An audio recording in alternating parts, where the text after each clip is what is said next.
guys, welcome back to my channel and welcome to yet another video. Today is 5th of March. आज है मेरा psychology का paper. मैं उठ चुकी हूँ सुबह 5 बजे. उठते मुझे 5:30 हो चुके हैं, बट whatever. अब मैं बैठ गई हूँ रिवाइज करने के लिए. मैं कैसे रिवाइज करने वाली हूँ? मैं अपने फ्लैश कार्ड्स यूज़ करने वाली हूँ.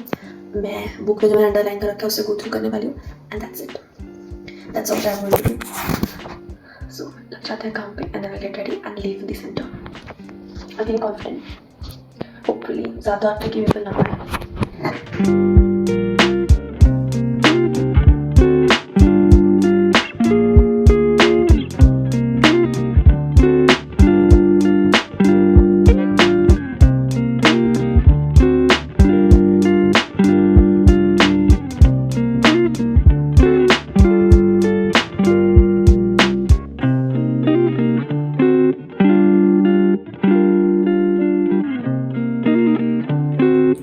High everyone, it is the next day and मेरा कल साइकोलॉजी का पेपर था एंड आज मैं रिव्यू कर रही हूँ.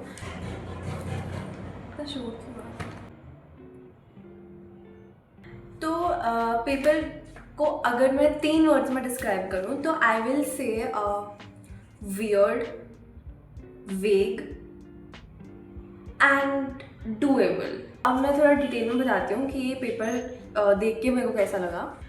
तो जब मैंने MCQ देखे तब 14 MCQ में से लेट्स से कि मैं 7-8 के लिए तो प्रिटी शॉर्ट थी. आई वाज लाइक कि हाँ बहुत इजी है. बट जो कुछ 5-6 MCQ थे वो भी डूएबल थे एंड आई फील लाइक मैं सही आंसर करके आई हूँ. बट मैं थोड़ा सा कंफ्यूज हो रही थी बिकॉज आई वाज लाइक ये भी हो सकता है वो भी हो सकता है. मुझे किस किस MCQ में डाउट था. मेरे पास सेट 4 आया था बाय द वे. पहली बात तो मैंने MCQ जो है वो नाम मतलब मैंने टैली नहीं किया है मेरा कोई भी आंसर बिल्कुल भी, और मैंने चेक नहीं किया है.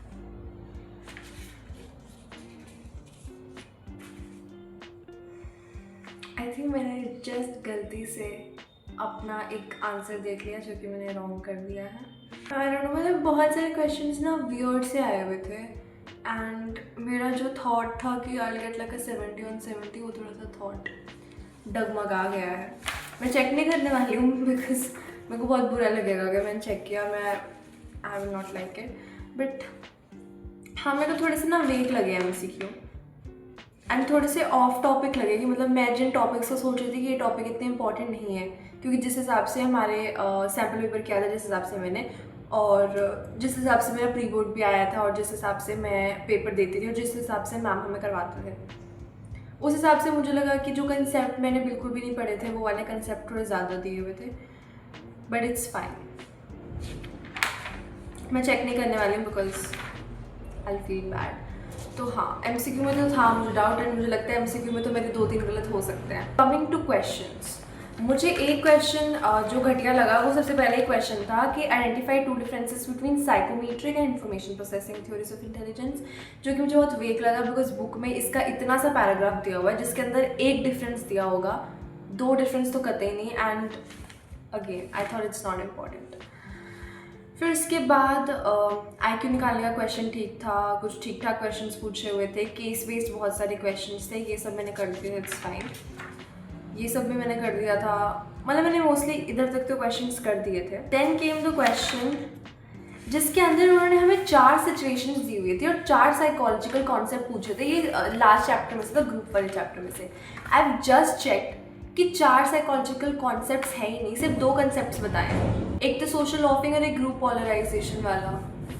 तो यहाँ मुझे बहुत दिक्कत हुई कि 4 कॉन्सेप्ट कैसे बताऊँगा. तो मैं कुछ तो लिख कर आई हूँ, देखते हैं वो ठीक होगा या नहीं होगा.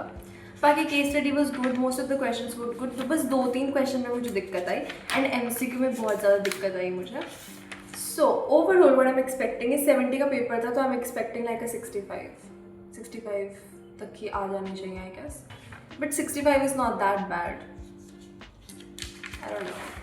I don't want to focus on what has happened. I know how well I prepare and I know how I gave my exam. So now results जो होगा वो देखा जाएगा. But it's okay. I'm fine about it. And I want to focus on what's next. And that is मेरा maths का paper जिसके लिए तो मुझे बिल्कुल उम्मीदें नहीं है. But it's fine. I have a lot more exams coming up and I'm super pumped to attempt all of them and just give my best. So that was it for psychology exam. How was yours? Just comment down below. So that is it for this video and I'm sorry for a late review, but ciao, bye.